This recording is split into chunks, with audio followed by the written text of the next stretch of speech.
Hey YouTube, welcome back to my channel. So in this channel, we talk about personal finances related to cars, houses, etc. So if you want to learn more about how I was able to acquire these things, please consider subscribing. If you are a returning viewer, welcome back.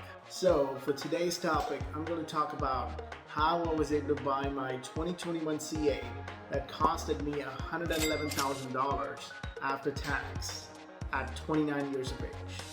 Let's get it. So I want to divide this video into three segments. One is my backstory, two, prep, three, the actual car buying process. So let's talk about my story.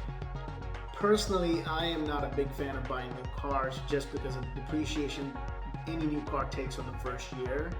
So if you are unaware, the C8 mid-engine Corvette were first introduced on mid-2019, and I decided to wait for a year for the prices to drop down. Unfortunately, because of COVID and the supply chain constraints and the chip shortages, the used car market went crazy. So the C8s were selling 30 to 40,000 over sticker for the new ones, and the used ones were selling about 25 to 30 over sticker, and that wasn't a good financial decision for me. So I decided to wait one more year, like hoping that in a year the prices would go back to normal. Just one more year, and hopefully I can grab a C8, right? So that was my thought process. Unfortunately, 1 year passed by and still the prices hasn't gone down. So at this point in time, we're about 2.5 years in since they released the mid-engine Corvette. And when you look at the C7 generation Corvette, they lasted about 5 years before they introduced the C8. So following the same analogy, this might last about 5 years before they swap out the design. So personally for me, I do not want to buy a fourth or the fifth model year if they're gonna change the design at the fifth year. That's just my preference. So because of those reasons, I decided to pull the trigger. So now let's go to the next segment, the prep. So any car that you're trying to buy, you have to do your market analysis. So for my C8 Corvette, I did a little bit of market analysis, and I found out that there's three options that the car came in: 1LT, 2LT, and 3LT. And we know that the cars are selling for over sticker, but how much varied significantly between these trims. What I mean by that is, let's take for example 1LT trim, which had a base price of, let's say, 60 or 65, we're getting somewhere around 90 to 95,000, whereas a 2LT or a 3LT trim with a sticker price of 90 or 100, we're selling somewhere between 115 to 120. So the sticker price over, or the markup over the sticker price for 1LTs ranged between 30 to 35,000, whereas the 2LTs or the 3LTs ranged between 20 to 25. So in addition to that, the 1LT trim did not have some of the basic features like the front cameras, like the heated steering wheel, the heads-up display.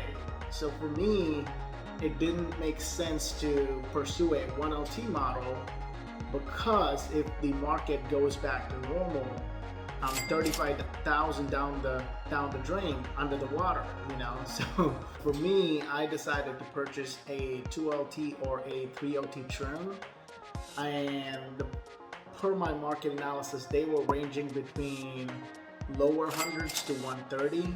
Of course, maybe one or two were in the lower hundreds with the less desired options in color, but most of them are priced between 110 to 130. So the next step is to prep the finance part, right? So before you walk into any dealership, my number one advice is have your finances ready. So when you find that deal, you can move quickly. So for me, on the finance part, I had a C7 Corvette before. With the crazy car market, I know I could get higher 40s, lower 50s maybe, even though I purchased it for almost the same price 5 years before. So along with that, all these last 2 years that I've been waiting, I've put down another $10,000 for additional down payment when I was ready to pull this trigger, and together it's about $60,000 give or take. And I know the car purchase would be around 110 to 115. If I get a good deal, maybe 105, right? So 60% down, 40% finance. That's the angle that I was thinking.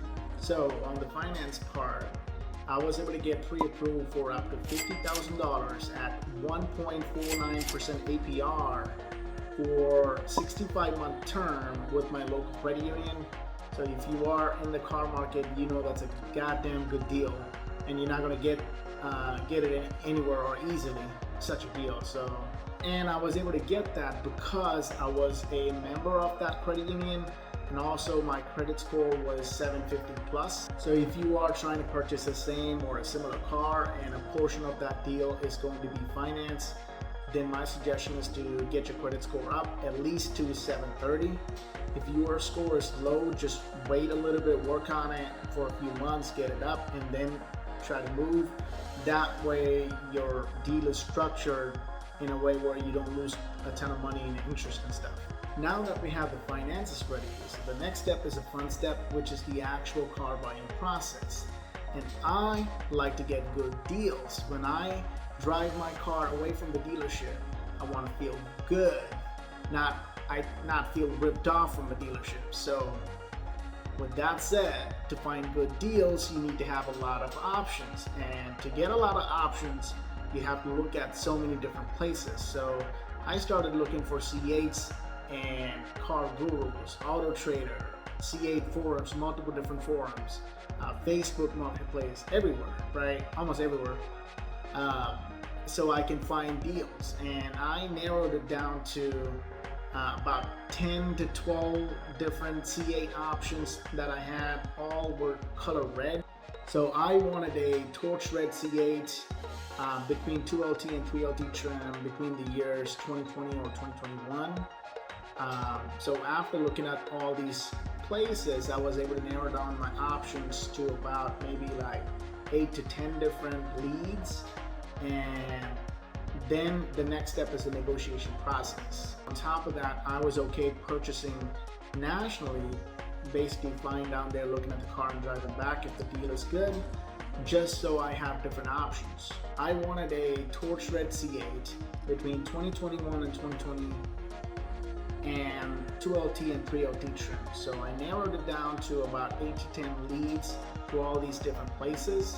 So this is how I did my negotiation process. I found the cheapest Corvette that I can find, irrespective of the color, irrespective of the options, but within the same 2021 or 2020 year, and 2LT or 3LT trim. And in my case, the lowest one that I could find was, I think it was 102 or 103. So I call these 8 to 10 leads that I have, those dealerships which have the cars that I like, and I basically tell them, I introduce myself, and I tell them I am in the market to buy a C8, and I am planning to do it in the next few days. I am a serious buyer, and I'm considering a few different options, and I wanted to check if your listing has any flexibility on the pricing. So I tell them that I have another listing that's priced at 102, had similar miles, similar options. Is there any flexibility on your listing? If you can match that, I'd be able to close in the next couple of days. So basically when you say that, some of them gonna laugh, some of them gonna say, hey, I'll get back to you. Some of them gonna say, I'm gonna have to check with my manager and get back, right? In my case, none of those options turned into a deal that day. So basically after a week, I did the same thing again, called all the dealerships again.